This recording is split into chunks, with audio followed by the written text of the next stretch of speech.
People नगर नाम का एक गांव था। उस गांव के नदी के पास एक पुराना पेड़ था। उस पेड़ की शाखाएं बड़ी बड़ी और दूर तक फैली हुई थी। उसकी शाखाएं देखकर ऐसा लगता था कि किसी बड़े राक्षस के सैकड़ों हाथ हो। गांव वालों का मानना था कि रात के समय उस पेड़ के पास जाने वाला कभी वापस नहीं आता, इसलिए कोई भी रात के समय उस नदी के पास भी नहीं जाता था। उसी गांव में सुषमा नाम की एक बुढ़ी औरत रहती थी, जिसका बेटा राकेश बचपन से ही अपनी नानी के पास दूसरे गांव में रहता था। वो अपनी माँ से मिलने आया था। उसे उस पेड़ के बारे में कुछ पता नहीं था। एक रात अरे राकेश, जरा पानी तो दो, बहुत खांसी आ रही है। हाँ माँ, अभी देता हूँ। राकेश पानी के घड़े के पास जाता है, लेकिन घड़ा खाली होता है। अरे माँ, इसमें तो बिल्कुल भी पानी नहीं है। मैं बाहर से पानी लेकर आता हूँ। अरे, इस समय नदी पर मत जाओ, यहीं पड़ोस की पूनम के घर से पानी लेकर आओ। राकेश घड़ा लेता है और पूनम के घर के पास जाता है। पूनम के घर का दरवाजा वो खटखटाता है, पर कोई दरवाजा नहीं खोलता। पूनम बहुत गहरी नींद में सो रही थी।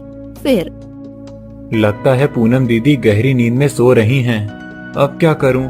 इस समय किसी को उठाना भी ठीक नहीं है, पर जाकर घड़ा भर लेता हूं। ऐसा विचार करके राकेश नदी पर जाने लगता है। नदी उसके घर के पास ही थी, इसलिए वो थोड़े ही समय में नदी के पास आता है। तब उसे वो पेड़ दिखाई देता है। वो पेड़ रात के अंधेरे में और भी ज्यादा डरावना दिख रहा था। वो उस पेड़ को देखता है और एक क्षण के लिए उसे डर भी लगता है। फिर वो आगे चलने लगता है। तभी उसके पीछे से आवाज आती है, रुक जाओ, अभी नदी पर जाने का ये उचित समय नहीं है। राकेश पीछे मुड़कर देखता है तो अंधेरे में एक चबूतरे पर एक बुढ़ा आदमी बैठा हुआ होता है।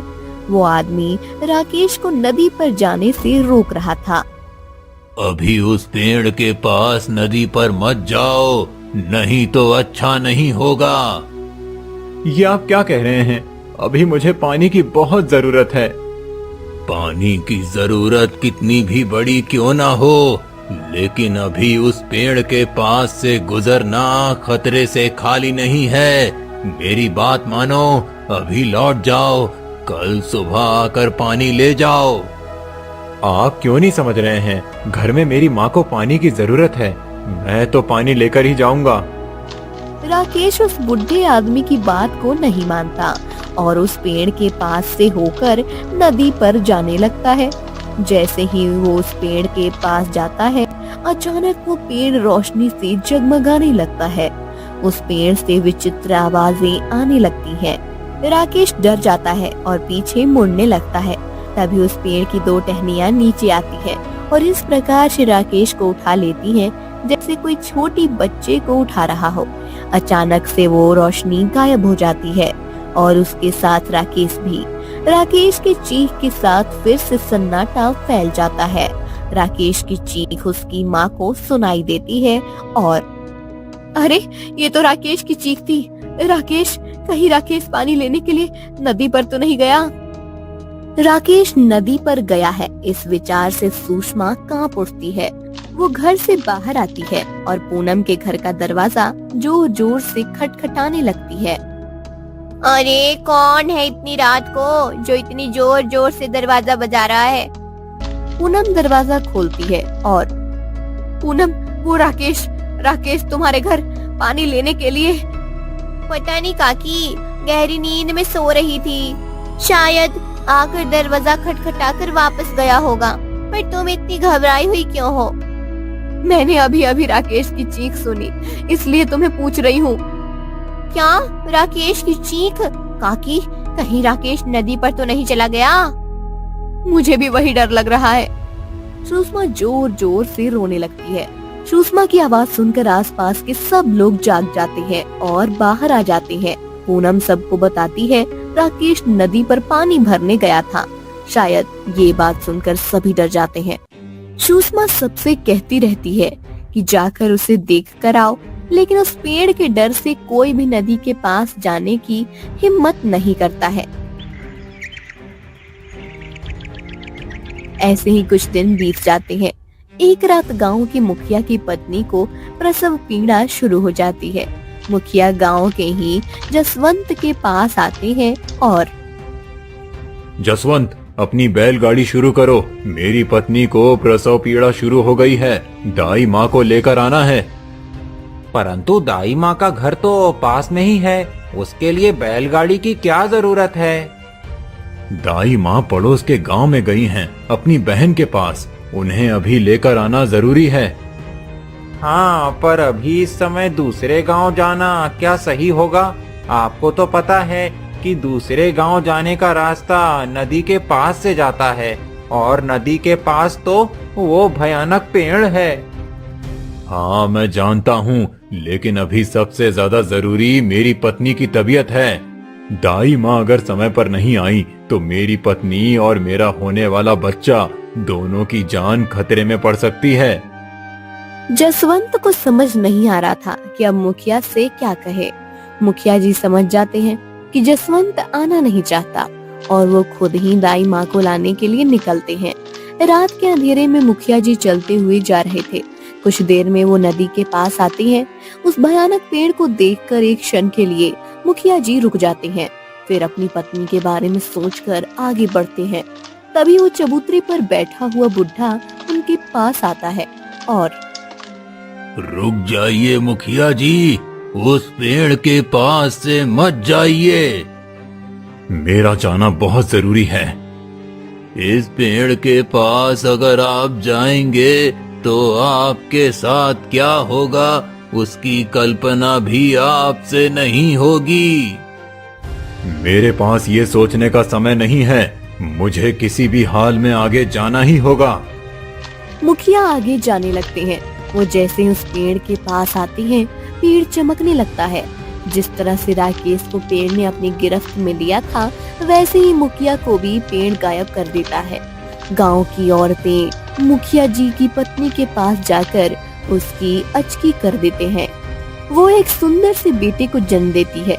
मुखिया जी और राकेश से पहले भी कुछ लोग ऐसे ही गायब हो गए थे।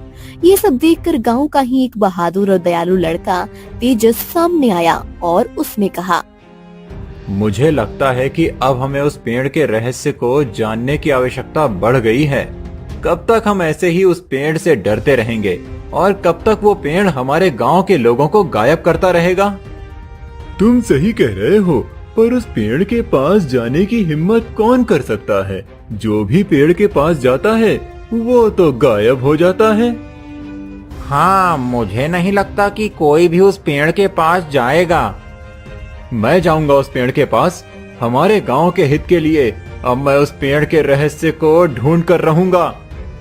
तुम जाओगे तो सही, लेकिन क्या वापस आओगे? अरे इतनी हिम्मत दिखा रहे हो, लेकिन कहीं तुम भी बाकी सबकी तरह गायब ना हो जाओ। वो तो बाद में ही पता चलेगा। अगले दिन सुबह तेजस उस पेड़ के पास आता है। तब वो पेड़ बिल्कुल सामान्य लग रहा था। तेजस उस पेड़ को ध्यान से देखने लगता है। उस पेड़ की खाल पर अलग अलग चेहरे के जैसे चिन्ह उसे दिखाई देते हैं। तेजस को बाकी कुछ पता नहीं चलता है। वो अब रात होने का इंतजार करता है। रात होने के बाद तेजस फिर उस पेड़ के पास आता है। वो चबूतरे पर बैठा आदमी उसे कहता है, उस पेड़ के पास मत जाओ, वहाँ जाना खतरे से खाली नहीं है। मुझे पता है बूढ़े बाबा, लेकिन गांव वालों के हित के लिए मुझे उस पेड़ का रहस्य जानना बहुत जरूरी है। मुझे उस पेड़ के पास जाना ही होगा। तेजस उस पेड़ के पास जाने लगता है। जैसे जैसे तेजस पेड़ के पास पहुंचता है, पेड़ चमकने लगता है। तेजस धीरे धीरे पेड़ के पास जा रहा होता है। पेड़ ज्यादा चमकने लगता है। तेजस और पास जाने लगता है। जैसे ही तेजस के और पास जाता है, पेड़ अपनी दो शाखाएं नीचे लाता है और तेजस को पकड़ने लगता है। तेजस पीछे हट जाता है और भागकर बुढ़े आदमी के पास आता है। मैंने कहा था ना कि उस पेड़ के पास जाना ठीक नहीं है। बूढ़े बाबा, इस पेड़ के रहस्य के बारे में आपको पता होगा। तुम अगर किसी लालच में यहाँ आए हो तो मैं तुम्हें कुछ नहीं बता सकता। नहीं बाबा, मैं किसी भी लालच में यहाँ नहीं आया हूँ। मैं तो बस गांव वालों की इस समस्या का निवारण ढूंढने आया हूँ। मुझे कैसे भी करके इस पेड़ के डर से गांव वालों को मुक्त करना होगा। ठीक है, इस पेड़ से मुक्ति का बस एक ही उपाय है कि इस पेड़ को तोड़ देना चाहिए, पर यह इतना आसान नहीं है। तुम्हें इस पेड़ की जड़ का टुकड़ा तोड़ कर लाना होगा। इतना आसान नहीं है, क्योंकि जब तुम इस पेड़ के पास जाओगे तब वो पेड़ तुम्हें पकड़ लेगा। तेजस विचार करने लगता है। वो कुछ सोचकर कुदाल लेकर आता है और पेड़ से थोड़ी दूर पर खोदने लगता है। पेड़ बहुत बड़ा था, इसलिए उसकी जड़ बहुत दूर तक फैली हुई थी। खोदते हुए तेजस को पेड़ के जड़ का टुकड़ा मिल जाता है।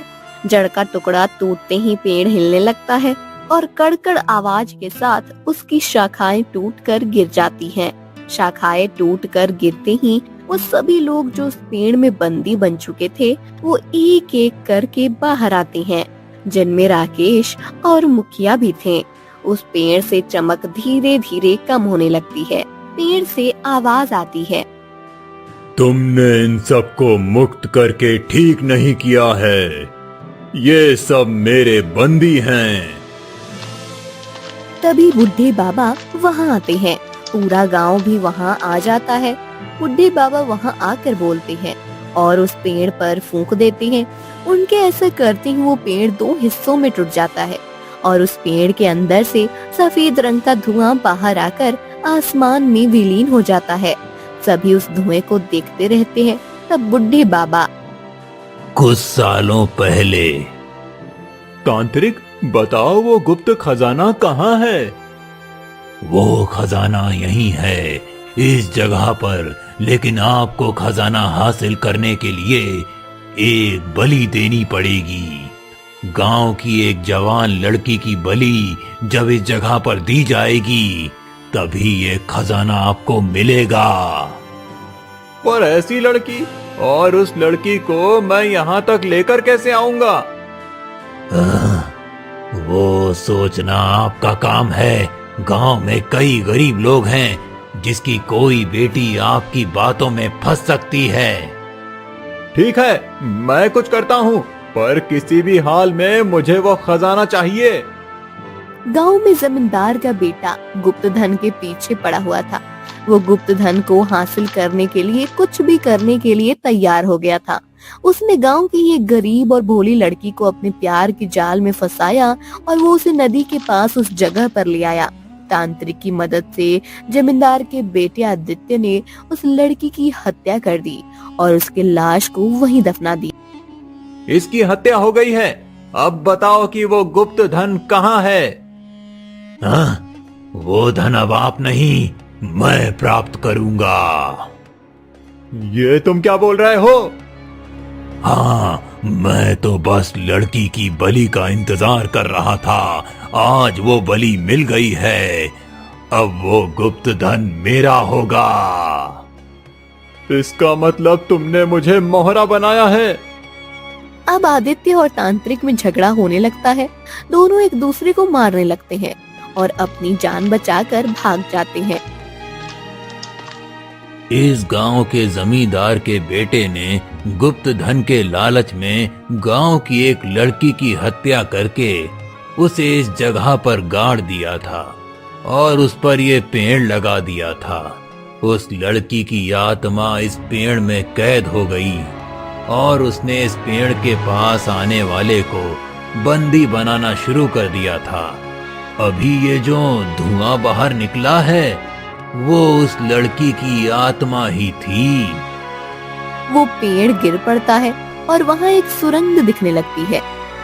तेजस, इस सुरंग के अंदर वो गुप्त खजाना है और अब ये खजाना तुम्हारा है।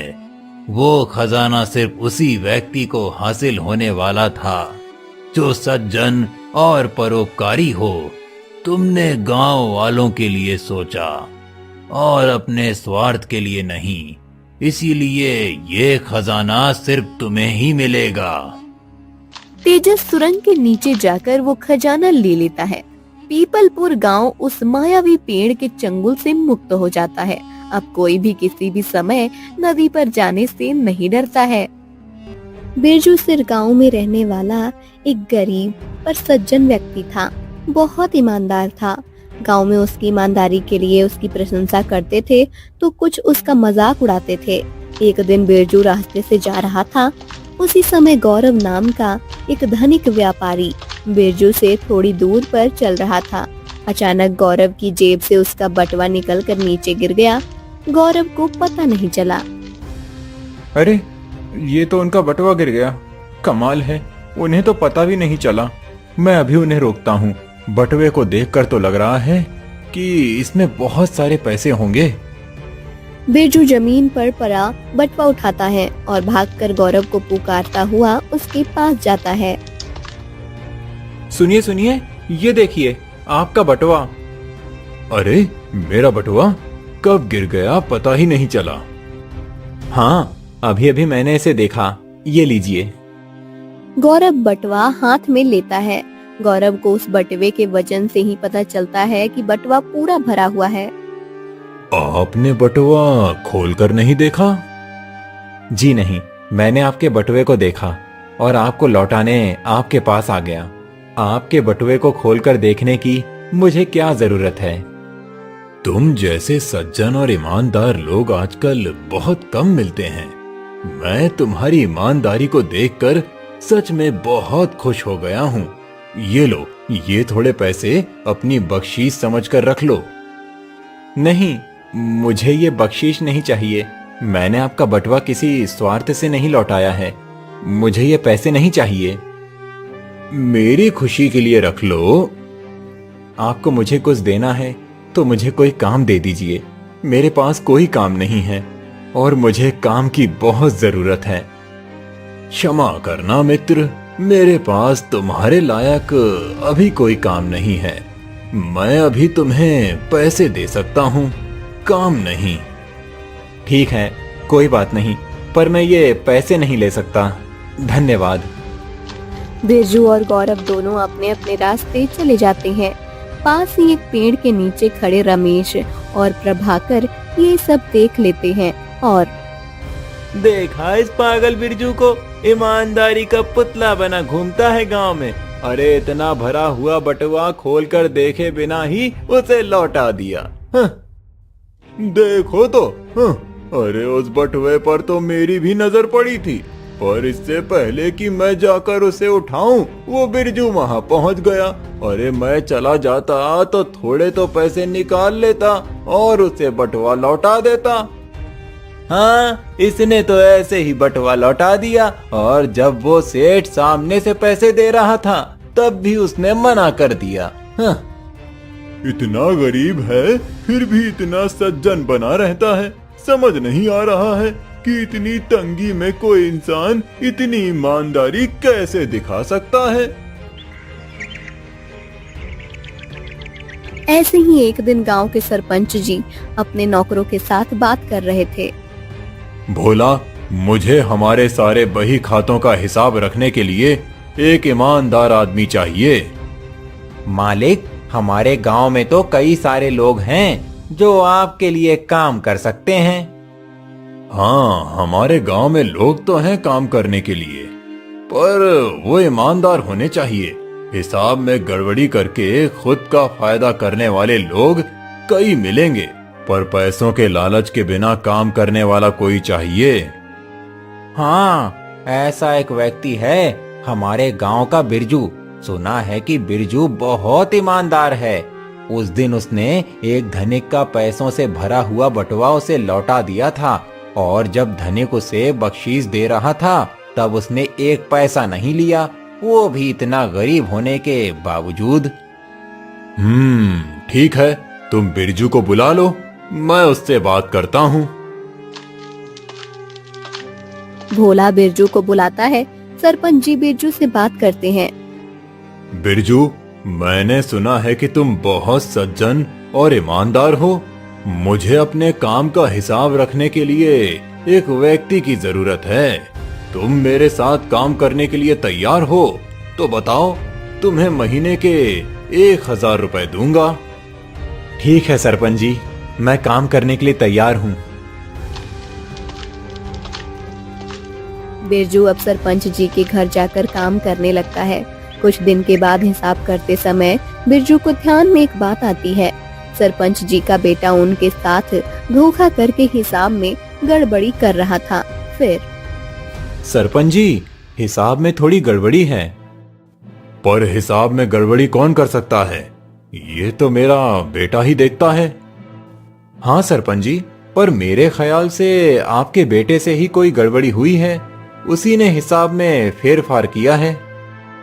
ये बात सुनकर सरपंच जी को बहुत गुस्सा आता है। वो बिरजू पर बरस पड़ते हैं और बिरजू, तुम गरीब हो ये सोचकर मैंने तुम्हें काम पर रखा और तुम मेरे ही बेटे के विषय में बोल रहे हो। मैं तुम्हें ईमानदार समझता था, पर तुमने मेरे बेटे के बारे में ऐसा कहकर ठीक नहीं किया है। मेरे बेटे पर मुझे पूरा विश्वास है। मैं अब तुम्हें काम पर नहीं रख सकता। ठीक है सरपंच जी, आपको मेरा काम करने का तरीका पसंद नहीं है तो ना सही, मैं चलता हूँ। बिरजू अपने घर वापस आता है। उसके पास खाने के लिए कुछ नहीं था। वो पानी पीकर सो जाता है। अगले दिन वो नदी से एक मटका भरकर पानी लेकर आ रहा था। तब उसे धूप में प्यास से तड़पता हुआ एक गधा दिखाई देता है। अरे, इस गधे को तो बहुत प्यास लगी है। बेचारा पानी के बिना तड़प रहा है। इसे पानी पिला देता हूँ, पर मेरे पास इतना पानी नहीं है। कोई बात नहीं, मैं फिर से पानी लेकर आऊंगा, लेकिन अभी इसे पानी पिलाना ज्यादा जरूरी है। ऐसा कहकर बिरजू उस गधे को पानी पिला देता है। जैसे ही गधा पानी पीता है, अचानक उसके शरीर से रोशनी निकलने लगती है और गधे के स्थान पर एक साधु प्रकट हो जाते हैं। बिरजू साधु को प्रणाम करता है। प्रणाम साधु बाबा। कल्याण हो पुत्र। पुत्र, मैं इस गांव में बहुत बार भिक्षा मांगने आया हूँ। मैंने तुम्हारे विषय में बहुत सुना था। कुछ लोग कितने सज्जन और ईमानदार हों, इसके विषय में बात करते हैं। बहुत बार मैंने तुम्हारी प्रशंसा सुनी है, परंतु मैं ये जानना चाहता था कि तुम सत्य में इतने ईमानदार हो या केवल लोगों को दिखाने के लिए नाटक कर रहे हो। इसीलिए मैं तुम्हारी परीक्षा ले रहा था। तुम मेरी दोनों परीक्षा में सफल हो गए हो। 2 परीक्षाएं? परंतु मुझे तो आप अभी मिले हैं। पुत्र, मेरी विद्या और ईश्वर की कृपा से मुझसे रूप बदलने की शक्ति जागृत हो गई है। उस दिन तुम्हें जो धनिक व्यापारी मिला था, जिसका जमीन पर गिरा हुआ बटुआ तुमने उसे वापस दिया था, वो कोई और नहीं, मैं ही था। क्या वो आप थे? हाँ पुत्र, तुम्हारे ईमानदार होने की सत्यता का प्रमाण उसी दिन मुझे मिल गया था। उस बटुए को खोलकर देखने का विचार भी तुम्हारे मन में नहीं आया था। तुमने वो बटुआ लौटाया और मैं समझ गया कि तुम सच में ईमानदार हो। परंतु मैंने विचार किया कि फिर एक बार तुम्हारी परीक्षा ले लेनी चाहिए। तुम्हें पैसों का लालच नहीं है, परंतु तुम लोगों की कितनी सहायता कर सकते हो, ये मुझे देखना था। इसीलिए मैं आज गधे का रूप लेकर यहाँ पड़ा हुआ था। तुम सच में सज्जन हो। आज तुम्हारे पास इस एक मटके पानी के बिना कुछ भी नहीं था, फिर भी तुमने ये पानी मुझे पिला दिया। साधु बाबा, मैं उस गधे को तड़पता हुआ नहीं देख पा रहा था। मेरा क्या है, मुझे तो आदत है भूखे पेट सोने की। मैं चाहता तो फिर से नदी पार करके पानी ला सकता था, परंतु वो गधा बिना पानी के तड़प रहा था। तुम्हारे इसी स्वभाव से मैं प्रसन्न हो गया हूँ और तुम्हें अब एक वरदान देना चाहता हूँ। इस गांव के बाहर जो वन है, उस वन में बरगद का एक बहुत बड़ा पेड़ है। उस पेड़ के नीचे एक सुरंग है। उस सुरंग से अंदर जाने के बाद तुम्हें खजाना मिलेगा। तुम उस खजाने का उपयोग करके अपनी गरीबी का अंत कर सकते हो। साथ ही गांव के लोगों की भलाई के लिए भी कुछ कार्य कर सकते हो। आपका बहुत बहुत धन्यवाद साधु महाराज। बिरजू जैसे साधु बाबा ने बताया था उस रास्ते से वन में चला आता है। वन के भीतर जाने के बाद उसे एक बड़ा बरगद का पेड़ दिखाई देता है। ये वही पेड़ होगा। देखता हूँ वो सुरंग कहाँ है। बिरजू जमीन पर देखता है पर उसे वहाँ कोई सुरंग नहीं दिखती। बिरजू सोच में पड़ता है। बिरजू नीचे बैठता है और जमीन पर पड़े हुए पेड़ों के पत्ते हटाता है। फिर उसे वो सुरंग दिखाई देती है। बिरजू उस सुरंग से अंदर चला जाता है और कुछ दूर जाने के बाद उसे वो जगमगाता खजाना दिखाई देता है। उसके सामने सोने के सिक्कों का ढेर लगा हुआ होता है। कितना बड़ा खजाना है ये। मुझे तो इतने धन की आवश्यकता नहीं है। क्या करूं मैं इतने धन का? नहीं, जरूरत से ज्यादा धन का संचय करना उचित नहीं है। अभी मुझे जितने धन की जरूरत है उतना ही धन लेकर चला जाता हूँ। बिरजू लालच किए बिना उसे जितनी जरूरत थी उतना ही धन लेकर घर चला जाता है। बिरजू अपने घर में जितना जरूरत थी उतना अनाज और बाकी वस्तुएं खरीद लेता है। अपने टूटे घर के मरम्मत कर लेता है। एक दिन रमेश उदास होकर बैठा हुआ था। तब प्रभाकर आकर उससे मिलता है। क्या हुआ रमेश, इतने उदास क्यों बैठे हो? अरे क्या बताऊं, पिछले कुछ दिनों से मुझे कोई काम नहीं मिला है। मेरे पास पैसे नहीं बचे हैं और घर में माँ बहुत बीमार हो गई है। उसके इलाज के लिए मुझे पैसों की बहुत आवश्यकता है। समझ नहीं आ रहा है कि पैसों का इंतजाम कैसे करूं। अच्छा तो ये बात है। मुझे क्षमा करना दोस्त, तुम तो मेरी हालत जानते हो। मेरे पास अभी पैसे नहीं हैं। मेरे खेत में फसल नहीं हो रही है। मैंने साहूकार से जो कर्जा लिया था उसे ही चुकाने में सारे पैसे खर्च हो जाते हैं। मैं चाहकर भी तुम्हारी मदद नहीं कर सकता हूँ। अब तो चमत्कार ही हम दोनों को धन दे सकता है। उन दोनों की बातें बिरजू सुन लेता है और उनके पास जाता है। रमेश, प्रभाकर, मैंने तुम दोनों की बातें सुन ली हैं। तुम दोनों को धन की आवश्यकता है ना? हाँ, पर हमें धन की आवश्यकता होने पर भी तुम क्या कर सकते हो? मैं तुम्हारी सहायता करूंगा। तुम्हारी माँ की बीमारी का इलाज समय पर होना चाहिए। अरे तुम इतने धनवान कब से बन गए? तुम्हें तो खुद ही खाने के लाले पड़े हुए हैं और तुम हमारी सहायता करोगे? हाँ। तुम्हारी बात सही है, परंतु मैं तुम्हारी सहायता करना चाहता हूँ। मैं कुछ प्रबंध करता हूँ। क्यों, भगवान बनने का प्रयास कर रहे हो? हमें धन की आशा दिखाकर बाद में कहोगे कि कोई प्रबंध नहीं हुआ। नहीं, मैं वचन देता हूँ कि मैं तुम दोनों की सहायता करूंगा। ऐसा कहकर बिरजू खजाने की तरफ चला जाता है। उस खजाने से थोड़े सोने के सिक्के एक पोटली में भरकर बिरजू रमेश और प्रभाकर के पास आता है। ये लो, इसमें सोने के सिक्के हैं। तुम दोनों ये आपस में बांट लो और अपनी जरूरतें मिटाओ। इतने सोने के सिक्के ये तुम्हारे पास कहाँ से आए? कहीं कोई खजाना तो नहीं हाथ लग गया तुम्हारे? अभी तुम वो सब मत सोचो और अपने अपने घर चले जाओ, और किसी भी सहायता की आवश्यकता हो तो मुझे बेझिझक बता देना। रमेश और प्रभाकर दोनों विचार करते हुए चले जाते हैं। ऐसे ही बिरजू गांव में हर एक जरूरतमंद की मदद करने लगता है। गांव के वो लोग जो पहले से ही बिरजू की ईमानदारी पर संदेह करते थे, वो अब बिरजू के विषय में उल्टा सीधा बोलने लगते हैं। एक दिन, बिरजू, मुझे तुम्हारी सहायता की आवश्यकता है। बताइए सरपंच जी, क्या समस्या है आपको? पहले तो मुझे क्षमा कर दो बिरजू। उस दिन तुमने मुझे बताया था कि मेरे बेटे ने हिसाब में गड़बड़ की है, परंतु मैंने अपने बेटे के प्रेम के कारण तुम्हें ही भला बुरा कहकर निकाल दिया था, परंतु तुम्हारी बात सही थी। मेरे खेत और दुकानों के जितने भी बही खाते थे, उन सब में मेरे बेटे ने गड़बड़ी करके बहुत से पैसे ऐंठे हैं। अब तो मेरे पास इतने भी पैसे नहीं बचे हैं कि मैं घर का खर्चा कर सकूं। आपको क्षमा मांगने की आवश्यकता नहीं है सरपंच जी, पर आपका बेटा कहाँ है? वो बहुत लालची है बिरजू। सारे खातों में हिसाब में गड़बड़ी करके उसने बहुत से धन का गफला किया है और सारे पैसे लेकर भाग गया। क्या आपका बेटा ही आपको फंसाकर भाग गया? हाँ, और अब मेरे पास पैसे नहीं हैं। गांव वाले बात कर रहे हैं कि तुम जिसे भी जरूरत होती है उसकी सहायता करते हो, इसीलिए मैं तुम्हारे पास आया हूँ।